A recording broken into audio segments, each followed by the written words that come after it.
Hello' বন্ধুসকল, আপোনালোকৰ কি খবৰ? খবৰ ভালনে? আজি মই দুপৰীয়া কি বনাইছোঁ আপোনালোকক দেখাওঁ।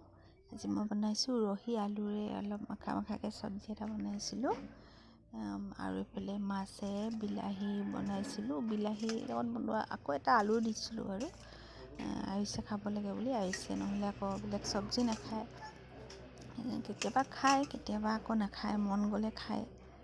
এইফালে দালি বনাইছোঁ। দালিটো আমাৰ লাগেই, সদায় দালি নহ'লে এদিনো নাযায় বাৰু, নহ'বই। এইফালে আকৌ কালি ভাজি অলপ আছে। এতিয়া মই ভাত খাব বহিছোঁ। এইফালে ৰহি দি খাই আছিলোঁ। ৰহিটো অকণমান জ্বলা হ'ল আজি। জ্বলা হ'ল কাৰণ মই আজি আদা নহৰুৰ লগত তাত কেঁচা জলকীয়া কেইবাটাও দি দিছিলোঁ গ্ৰাইণ্ডাৰ কৰিবলৈ। সেইটো কাৰণে জ্বলাটো বেছি হৈ গ'ল। তাৰপিছত এইফালে গুড়া জলকীয়া পাউডাৰো দিছিলোঁ লগত, কালাৰটো ধুনীয়া আহিবলৈ।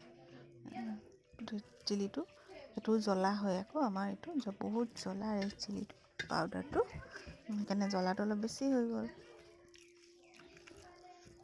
তথাপিও ভাল লাগে, জ্বলা হ'লেও ভাল লাগিলে খাই। এইফালে মই আজি মাছ লৈছিলোঁ, মাছৰ লেজাৰটো লৈছোঁ। মই লেজাৰ খাই ভাল পাওঁ, সেইটো কাৰণে মই লেজাৰ লৈছিলোঁ। মাছবোৰো বহুত তেল আছে, একদম পূৰা তেল টাইপৰ, চৰ্বি টাইপৰ মাছবোৰ।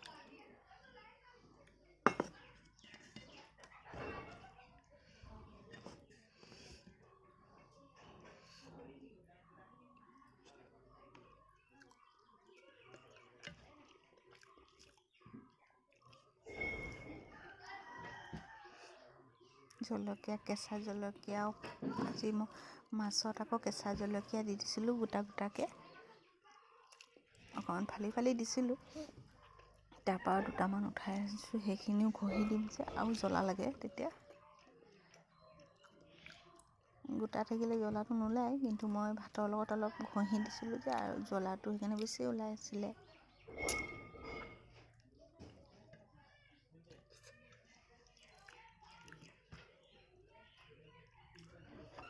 মই ভাতত ঘঁহি দিছোঁ এটা, ইটো ঘঁহিম সেইটোও ঘঁহি পাছত ঘঁহি দিম, ভাল লাগে খাবলৈ জ্বলা ওলাই যেতিয়া।